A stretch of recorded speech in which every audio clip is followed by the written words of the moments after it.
오늘 말씀 보도록 하겠습니다. 오늘 말씀은 로마서 1장 5절에서 7절입니다. 로마서 1장 5절에서 7절 우리 한 절씩 교독하겠습니다. 그로 말미암아 우리가 은혜와 사도의 직분을 받아 그의 이름을 위하여 모든 이방인 중에서 믿어 순종하게 하나니 너희도 그들 중에서 예수 그리스도의 것으로 부르심을 받은 자니라. 함께 읽겠습니다. 로마에서 하나님의 사랑하심을 받고 성도로 부르심을 받은 모든 자에게 하나님 우리 아버지와 주 예수 그리스도로부터 은혜와 평강이 있기를 원하노라. 아멘. 로마서 강의 오늘 세 번째 시간입니다. 우리가 1절부터 7절 말씀을 가지고 계속 말씀 나누고 있는데요. 1절에서 7절 말씀을 통해서 간략하게 로마서의 개관을 살펴보았고, 또 바울 자신이 예수 그리스도의 종으로 부름을 받았는데, 이것은 하나님의 복음을 위해서 택함을 받은 것이라고 로마교회 성도들에게 자신을 소개하는 것으로서 로마교회 성도들도 그리고 우리도 동일한 부르심을 받았다라는 것을 우리가 알아보고 있었습니다. 오늘은 5절에서 7절 말씀을 통해 가지고요, 은혜로 예수님께 받은 선물이 무엇인지를 알아보려고 합니다. 자, 오늘 본문 5절에서 바울은 사도라고 하는 직분을 예수님께 받았다라고 하는데, 바울은 이 사도의 소명을 예수님께 받은 선물이다라고 여겼을 것입니다. 그리고 이 사도의 직분이라고 하는 이 소명은 바울 자신을 위한 것이 아니라 그의 이름, 즉 예수님의 이름을 위해서 받은 것이고, 또 이것은 예수님의 이름을 모든 민족이 믿고 순종하게 하려는 것이다 라고 말씀을 하는데, 예수님의 이름은 모든 민족을 구원에 이르게 한다는 그런 의미가 되겠죠. 다시 말하면 예수님의 이 이름이 모든 민족을 구원에 이른다라고 하는 이 소식, 이 복음을 증거하는 사명을 바울은 받았다. 무엇으로요? 선물로 받았다라는 거예요. 바울을 왜 선물이라고 했을까요? 바울이 예수님의 받은 소명이 바울이 무엇인가 자기를 갖추었기 때문에 주어진 것이 아니라 일방적으로 예수님께서 바울을 선택하셔서 주신 것이잖아요. 그래서 아마 바울은 이것은 예수님께로부터 받은 선물이다라고 생각을 했을 거라는 얘기예요. 사도의 직분, 사도의 소명을 감당하는 것, 이것을 선물로 받았다.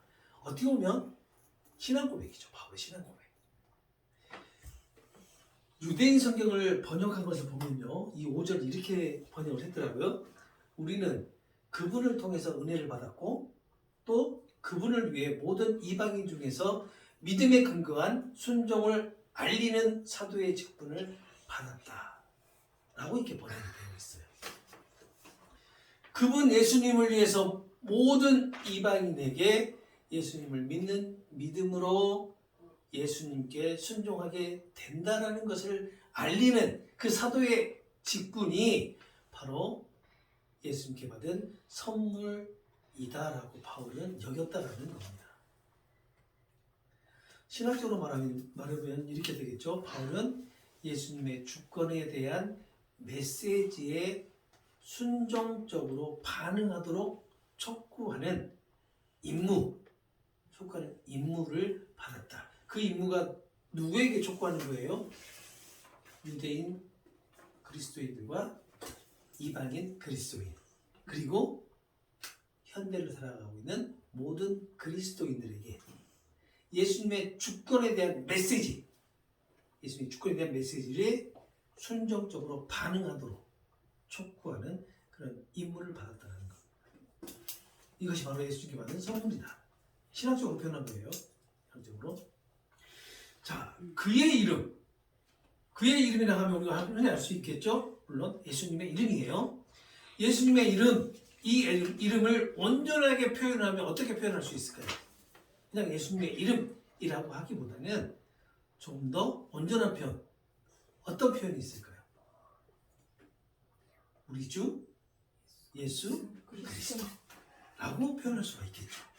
이것이 어떻게 보면 예수 그리스도라기보다는 예수 그리스도라는 그런 표현보다는 우리 주 예수 그리스도라고 표현하는 것이 더 온전한 표현일 수 있습니다. 여러분들에게 몇 차례 제가 말씀을 드린 기억이 있는데요.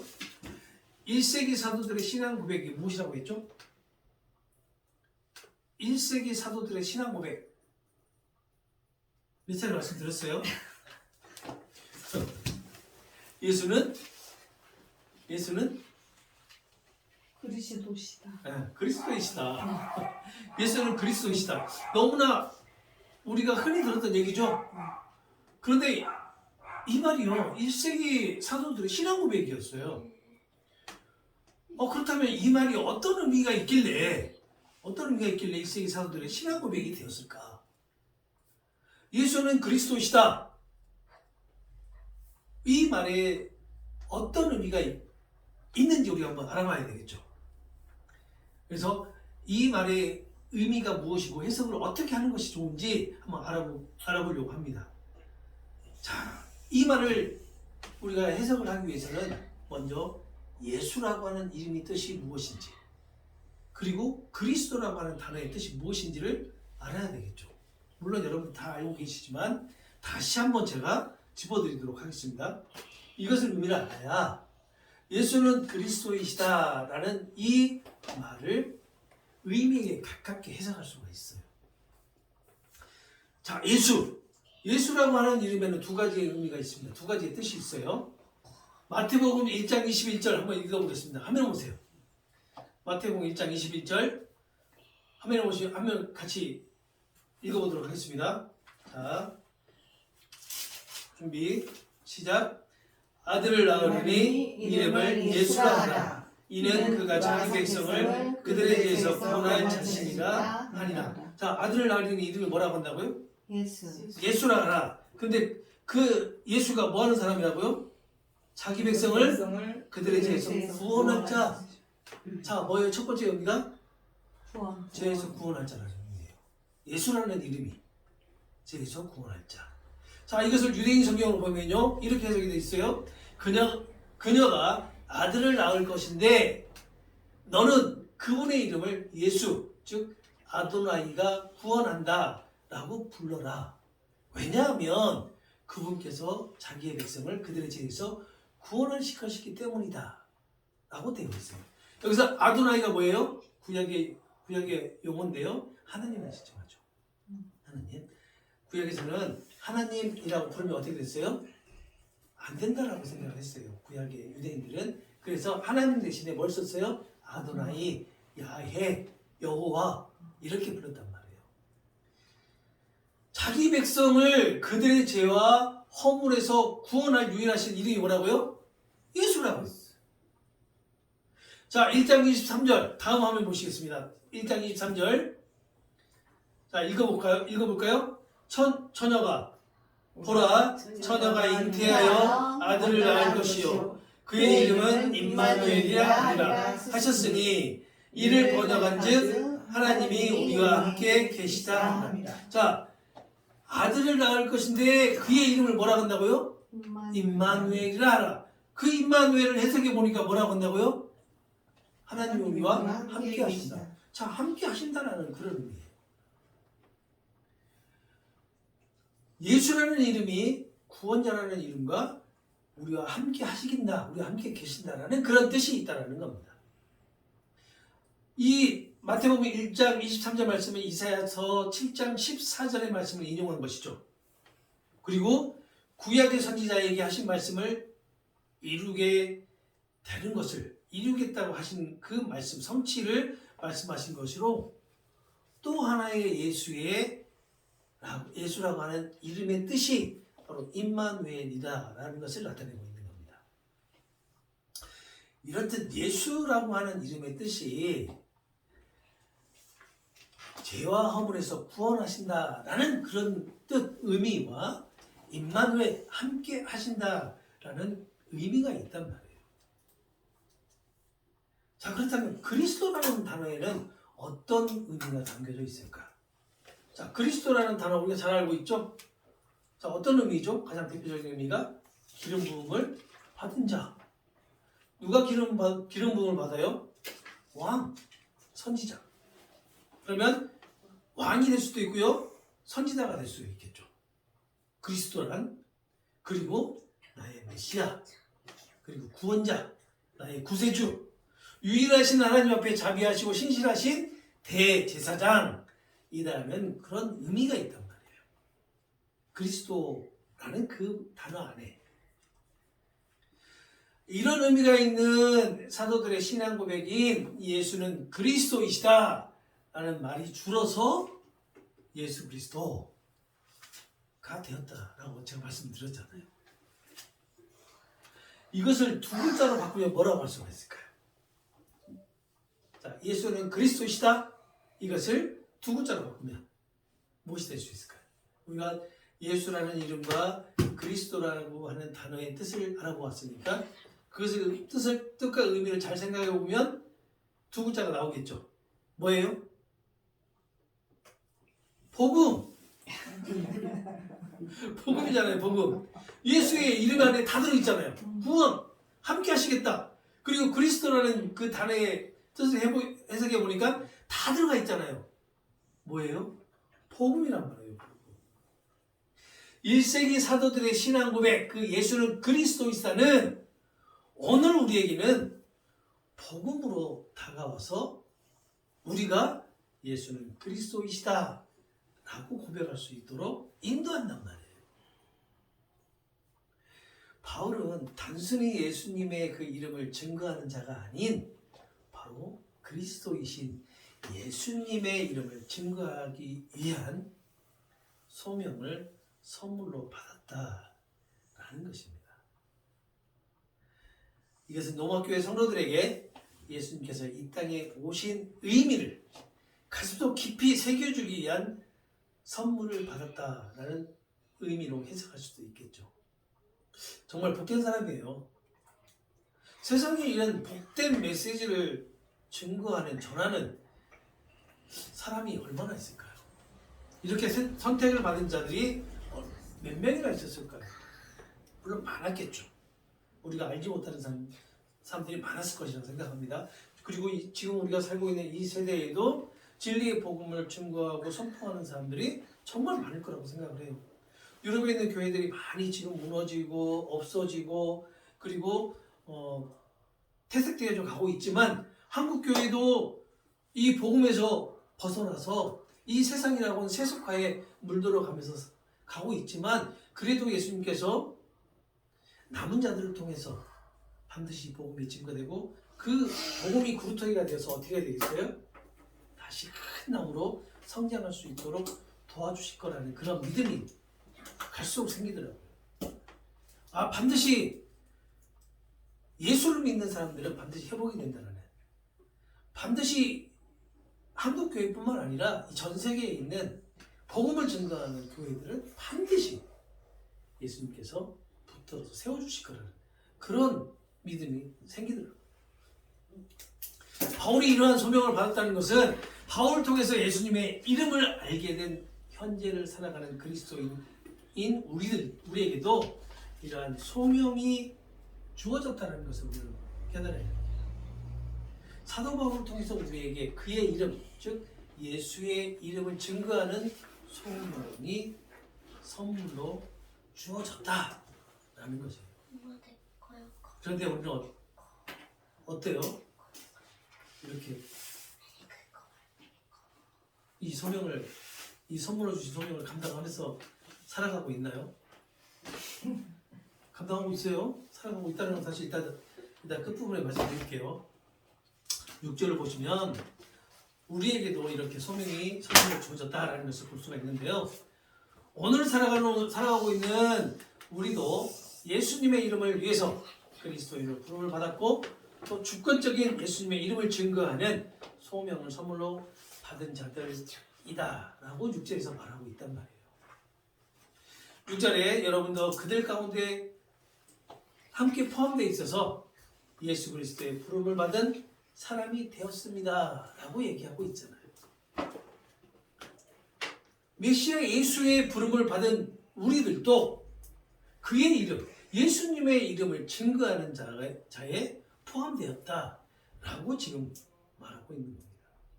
모든 사람이 여기에 포함된 거예요? 아니에요. 창세 전에 택함을 받은 그리스도인들에게만 해당되는 얘기입니다. 교회 다니는 모든 사람들이 여기에 해당돼요? 아니에요. 교회 안에 가짜들 많이 있잖아요. 그 가짜들을 제외한 하나님께서 택한 백성들에게 주어진 선물이란 말이에요. 복음을 증거하는 예수는 그리스도이시다 라는 이 신앙 고백을 증거하는, 그리고 입술로 고백하는 자들로 불렀단 말이에요. 얼마나 감사한 거예요. 우리가 그럴 만한 자격이 없는데, 우리는 아무것도 한 것이 없는데 우리를 불러서 이렇게 큰 소명을 감당할 수 있는 자로 세워주셨잖아요. 그러니까 우리가 감사한 거죠. 다른 게 감사한 게 아니에요. 그리고 이것이 우리에게 주어진 복이에요. 하늘에서 주어진 복. 우리 아이들에게요, 제발 공부 열심히 해서 하나님께서 너희들 도와서 공부 열심히 해서 너희들이 엄청나게 유명한 사람이 되고 사회적으로 성공한 사람들이 될 수 있도록 인도해 주실 거야 라는 그런 얘기 하지 마세요.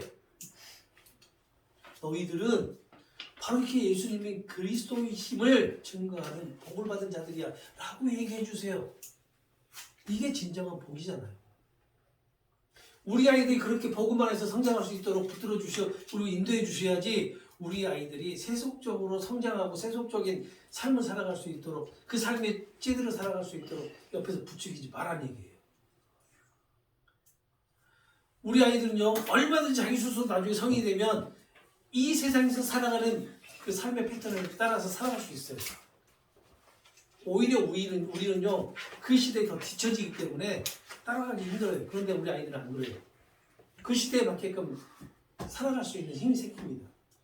그러니 그것을 얘기하지 마시고요, 그 삶 가운데서도 예수님을 바라볼 수 있도록 예수는 그리스도이시다, 우리는 그 선물을 소명으로 받았다라고 애들한테 가르치라고 얘기를 해주시란 말이에요. 왜? 그걸 잊지 않도록. 이것이 우리에게 주어진 소명이잖아요. 그리고 우리 아이들도 그 소명을 받았기 때문에 어렸을 때 들었던 그 기억들을 통해서 다시 증거를 하잖아요. 예수는 그리스도이시다. 가면 갈수록 종교라는 그 의존력이 떨어지는 시대가 됐잖아요. 과학에 의존하게 되고 이 세상을 의지하는 시대가 되어간단 말이에요.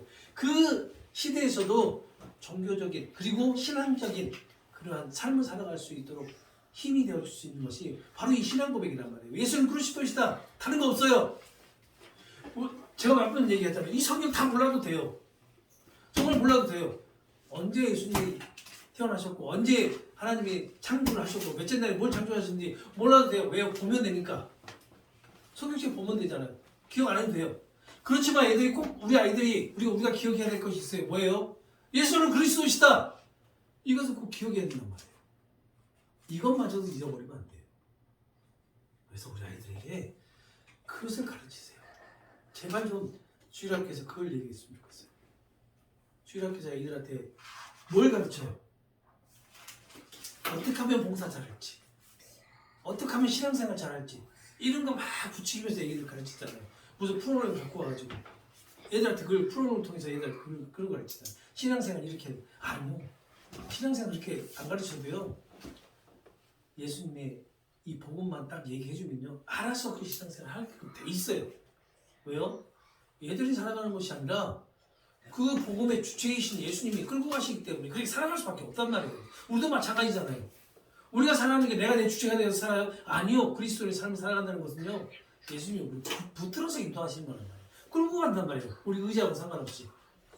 그래서 우리가 그리스도인의 삶을 살아가는 거고, 예수님을 믿기 때문에, 예수님의 인도하심 때문에 우리가 와서 예배드리는 거잖아요. 바로 이것이 예수는 그리스도이시다라고 우리가 고백하는 거란 말이에요. 이걸 가르치세요. 이걸. 제발 엉뚱한 거 가르치지 마시고. 바울은 로마교회 성도들이 이처럼 메시아이신 예수님의 이름을 증거하기 위해서 부름을 받았고 또 그분의 이름, 예수님의 이름을 증거하는 소명을 선물로 받은 자들이라는 것을 상기시켜주고 있고 또 이 시대를 살아가고 있는 모든 수신자들에게도 그분의 이름, 예수님을 증거하는 소명이 선물로 주어졌다는 것을 지금 말하고 있습니다. 우리 본문에 나와 있는 그리스도의 것으로 부름을 받았다는 것은 어떤 의미일까요? 고린도전서 3장 23절을 보면요, 이런 말씀이 있습니다. 여러분은 그리스도의 것이고 그리스도는 하나님의 것이다. 자, 이 말씀처럼 예수님이 하나님께 속한 것처럼 로마교회 성도들도 그리고 오늘 살아가고 있는 모든 그리스도인들도 모두 누구에게 속한 거예요? 하나님께 속한 자, 창세전에 택함을 받은 자라는 그런 의미가 바로 그리스도의 것이라는 말씀에 포함되어 있단 말이에요. 이렇게 예수님은요, 창세전 언약을 성취하기 위해서 자신의 물가피를 다 쏟아서 구원한 그리스도인, 즉 성도를 어떻게 하실까요? 미워하실까요? 증오하실까요? 사랑하시죠. 그런데 예수님의 피값을 구원받은 우리의 모습, 우리의 삶을 한번 보시기 바랍니다. 어떠하신가요? 창조하신 하나님보다, 예수님보다, 나를 위해 십자가에 죽으신 예수님보다, 나를 창조하신 하나님보다 나 자신을 더 사랑하는 자로 하나님을 섬기기보다 나 자신을 섬기는데 더 시간과 열정을 쏟으며 살아가지 않느냐라는 것입니다. 그것이 우리의 모습이고 우리의 삶의 모습이 아니냐라는 거예요. 입술로는 예수님의 사랑, 하나님의 은혜를 찬양하면서도 내 삶에 가장 소중한 것이 예수님이 되어야 되고 하나님이 되어야 되는데 예수님을 살짝 옆에 세워두고 멀리 가면 안 되니까요. 예수님이 옆에 살짝 세워두고 나 자신을 내 삶의 중심에 올려놓고 가장 가치 있다고 생각하지 않느냐는 거예요. 이런 모습에서 그리고 이런 삶에서 하나님을 경외하는 자의 모습이 나타날까요? 하나님을 경외하는 자의 삶이 나타나겠냐고요. 오히려 교만한 자의 모습이 나타나죠. 예수님을 사랑합니다 라고 고백하면서도 나 자신을 사랑하는 모습이 더 많이 나타날 수밖에 없는 거죠. 자, 지난주에도 말씀드렸지만 욥의 죄가 무엇이라고 했죠? 욥의 죄. 자기 합리화. 그래서 자기 합리화, 자기 정당성 주장하는 거. 욥기서 29장부터 31장까지 보면요, 욥의 교만이 아주 그냥 적나라하게 드러나요. 욥이 하나님께 이렇게 얘기합니다. 내가 이렇게 고난을 받는 이유라도 알게 해달라고. 그런데 31장 35절에서 40절 보시면요, 그 이유라도 알면 모든 고난을 기꺼이 감당하겠다고 욥이 얘기한단 말이에요. 그런데 38절을 보게 되면 하나님이 욥에게 네 이놈 하시죠. 네가 이 땅이 창조될 때 봤냐부터 시작해서 욥을 이렇게 훈계하신단 말이에요. 하나님께서 직접. 이것이 무엇을 의미한다고 제가 말씀을 드렸죠? 이렇게 욥의 이러한 교만함이 아까 말씀드렸지만 자기 정당성에 대한 확신, 자기 정당성에 대한 확신에서 오는 신앙의 교만이다라고 얘기했잖아요. 신앙의 교만. 우리도 아닌 것 같지만요, 사실 우리가 가지고 있는 신앙에 대한 교만함이 얼마나 많은지 몰라요. 우리가 지금까지 지켜온 신앙으로, 그리고요 지금까지 해온 봉사로요, 그리고 헌신으로 우리 스스로를 하나님 앞에 정당하다고 주장하게 된다는 것을 우리는 반드시 깨달아야 돼요. 그런데 우리 주변에 보면 그런 분들이 많이 있잖아요. 지금까지 수없이 많은 세월 동안 신앙생활을 해오셨기 때문에 많이 보셨잖아요. 그런 분들을, 이렇게 자기 자신의 정당성을 주장하시는 분들을. 금요일에 또 술에 취하신 분이 또 오셨어요. 이번에 두 번째입니다. 두 번째 찾아오셨어요. 그분이 저에게 하신 말씀 중에 이런 말씀이 있어요. 내가 창세기부터 요한계시록까지 2번의 필사를 했는데, 그리고 그 유명한 목사님들을 따라다니면서 제자 훈련도 다 받고 제법 지금 규모가 있는 교회에 출석을 했었는데 목사님이 저한테 성경에 대해서 말씀하시면 안 되죠? 이러는 거예요. 그러면서 취한 상태에서 그분은요, 지인에게 전화를 합니다. 꼭 있는 데서. 지인에게 전화해가지고, 그것도 목소리 다 들리게끔요. 지인에게 전화해가지고 뭐라고 했냐면, 이렇게 얘기하더라고요. 내가 개척교회 왔는데, 여기 목사님이 자기에게 성경에 대해서 얘기를 한다는 거예요. 그러면서 그 지인에게, 나에게 이러면 안 되잖아. 딱 그러는 거예요. 그랬더니 그 지인이 하는 말이 뭐라고 하냐면, 맞아, 그러면 안 돼. 이렇게 대답이 오는 거예요. 이만큼 이분이 성경에 대해서 잘 알고 있다는 얘기겠죠? 그런데요, 이분이 주장하는 것이 바로 하나님께 자신이 떳떳하다고 자기 정당성에 대한 확신으로 가득 찬 신앙의 교만이 충만한 분이다라는 것을 우리가 알 수가 있는 거예요. 이런 분은 우리 한두 번 봅니까? 사실 많잖아요. 물론 이분은 지금 성경에 대해서 얘기를 하시고 본인이 했던 신앙생활, 제자훈련 이런 것들에 대해서 말씀을 하시지만 너무나 많은 분들이 이런 모습으로 사시잖아요. 이런 모습으로 그리스도인의 삶을 사시잖아요. 그러면서도 자기 자신은 그 모습이 교만한 모습이라는 것을 모른 채 살아가시잖아요. 그분이 가지고 있는 성경적 지식이라든지 그분이 신앙생활을 하면서 했던 교회 그리고 목사님에게 헌신했던 모든 것들이 바로 신앙에 대한 교만으로 지금 나타나고 있는데, 본인은 열심이다라고 얘기를 하겠지만 절대 교만이 아니다라고 이 교만에 대해서 인정을 안 하시겠지만 주변에 있는 분들은 교만이다라고 얘기를 하죠. 그럼에도 정작 본인은 그것을 모른다는 게 사실입니다. 왜 그럴까요? 자기 만족에 푹 빠져있기 때문에. 자기 만족에 푹 빠져있기 때문에. 그러면서 자기 합리화를 시키는 거죠. 모든 것을 하나님 앞에. 과연 이분만이 가지고 있는 신앙의 모습이 아닐 거라는 얘기죠. 저와 모든 그리스도인이 바로 이런 신앙의 교만함에 빠져 있다라는 것을 우리는 깨달아야 됩니다. 이렇게 자기 자신만을 사랑하고 신앙의 교만에 빠져 있는 우리에게 어떻게 그분의 이름, 예수님의 이름을 증거하는 소명을 우리 선물로 주시는 것일까요? 자격도 안 되는 우리에게 우리에게 어떻게 해서 그런 소명이라고 그런 선물을 주셨을까? 라는 거예요. 5절을 보시게 되면 그 답이 있죠. 바로 은혜로 받았다. 은혜로. 바울의 서신서를 보면 예수님께 계시를 받아서 회심한 이후에 바울에게 변화가 생긴다는 것을 볼 수가 있죠. 그것은 뭐냐면 바울 자신의 자아로 똘똘 뭉쳐 있던 것에서 예수님께로 바울은 시선이 바뀌게 됩니다. 다시 말하면 바울 자신이 한 업적보다 예수님께서 나를 구원해 주셨다, 예수님께 구원받았다 라고 하는 그 은혜에 사로잡혀서 오직 예수님만 자랑하게 되었던 것이고, 모든 세상 지식, 자기가 가지고 있었던 모든 지식들을 다 배설물로 여기고 오직 진리이신 예수님만을 받아들이고 증거하게 된 것이 바울의 변화된 모습이란 말이에요.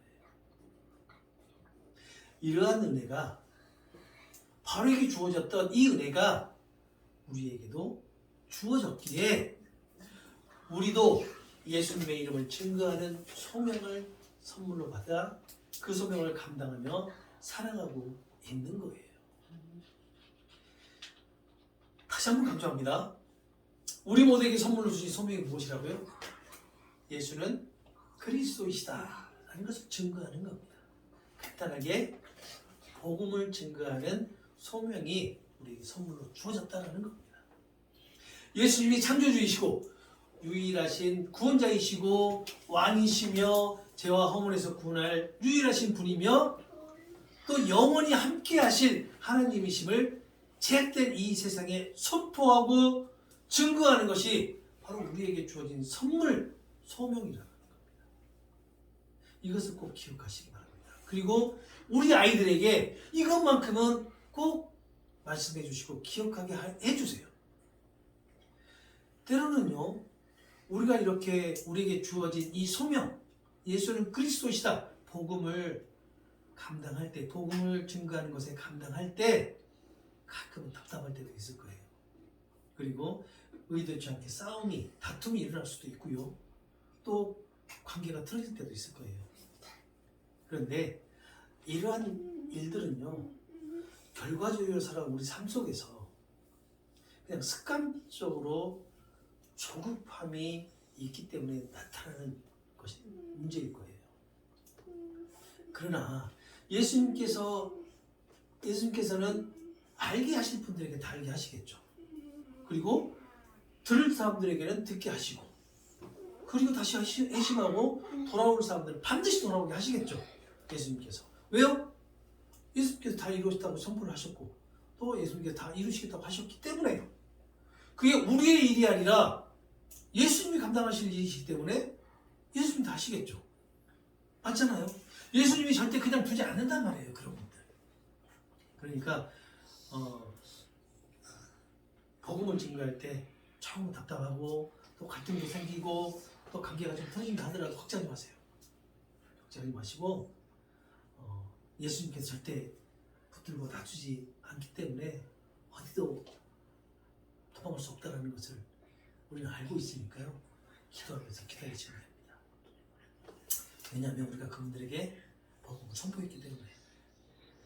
선포된 복음이 이루어지도록 하는 것은 누구예요? 예수님의 영이신 성령이시란 말이에요. 그분들이 하실 거란 말이에요. 그러니까 한숨 쉴 필요도 없고요. 안타까워할 필요도 없어요. 그러죠? 더구나 내가 뭘 하겠다고 있는 거 아닌가 자책할 필요도 없어요. 힘들고 지쳤을 때 그냥 우리는 그런 일들로 가슴 아프고 어렵고 힘들 때 그냥 예수님께로 모든 걸 맡기고 예수님께로 숨쉬기 바랍니다. 우리가 예수님이 있으니까 그 예수님의 계신 곳에서 예수님의 품 안에서 모든 걸 내려놓고 안식을 누리시기 바래요. 그러면 그 나머지는 예수님의 성령께서 다 이루어가시고 다 하시겠습니다. 완성하실 거예요. 그리고 또 한 가지 기억하셔야 될 것이 있습니다. 우리에게 선물로 주신 이 소명, 이 소명은 우리 스스로는 감당할 수 없다는 거예요. 그래서 보혜사 성령을 우리에게 보내주셨고 또 우리 스스로 감당할 수 없는 이 소명을 넉넉하게 감당할 수 있도록 인도하시고 도우신다라는 것을 우리 꼭 기억해야 됩니다. 누가요? 성령께서. 오늘 본문에서 바울이 하나님의 사랑하심을 받고 성도로 부르심을 받은 모든 자에게 이러한 소명을 일깨워주기 위해서, 그리고 자신이 받은 은혜가 하나님의 부르심을 받은 모든 자에게 주어진다는 것을 권면하기 위해서 오늘 메시지를 주는 것을 할 수가 있습니다.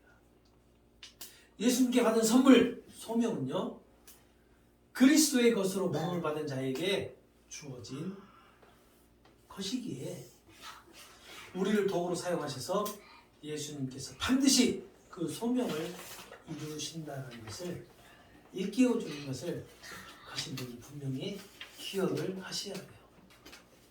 그래서 우리가 그리스도의 삶을 살아가는 것 자체가 바로 우리가 선물로 받은 소명을 감당하는 것과 같은 거예요. 왜 그럴까요?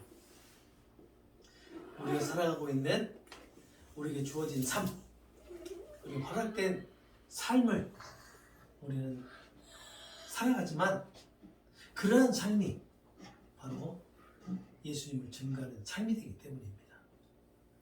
왜 예수님을 증거하는 삶이 될까요? 그리스도의 삶을 살아가기 때문이에요.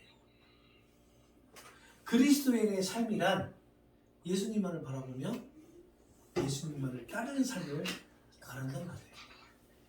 우리는 그저 우리에게 허락되고 우리에게 주어진 삶을 살아갈 뿐인데 우리의 일상의 삶을 살아갈 뿐인데 그 삶이 바로 이렇게 예수님을 바라보며 예수님을 따르는 삶으로 살아가게 된다는 거예요.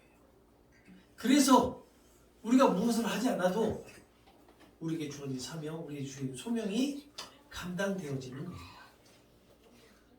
그런 예수님에 의해서 무엇인가를 하기 위해서 대단한 것을 하려고 하지 마시고 대단한 걸 기획하지 마시고 그냥 이루려고 하지 마세요.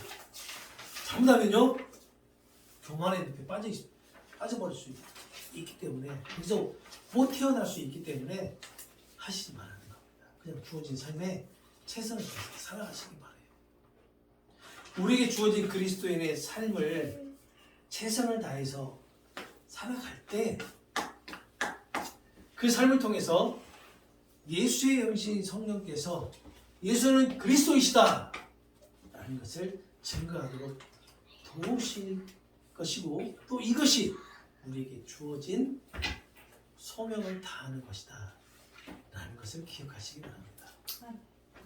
세상은요 우리를 예수님만 바라보는 미련한 바보들이라고 조롱하겠지만 세상의 조롱이 우리에게는 예수님의 칭찬이라는 것을 기억하시고 허락하실 한 주간의 삶도 주어진 환경과 처지 가운데 최선을 다해서 그리스도인의 삶을 살아가도록 인도함을 받는 모두가 되시기를 주님의 이름으로 축원합니다. 아멘. 기도하겠습니다. 하나님 아버지 감사합니다. 바울을 통해서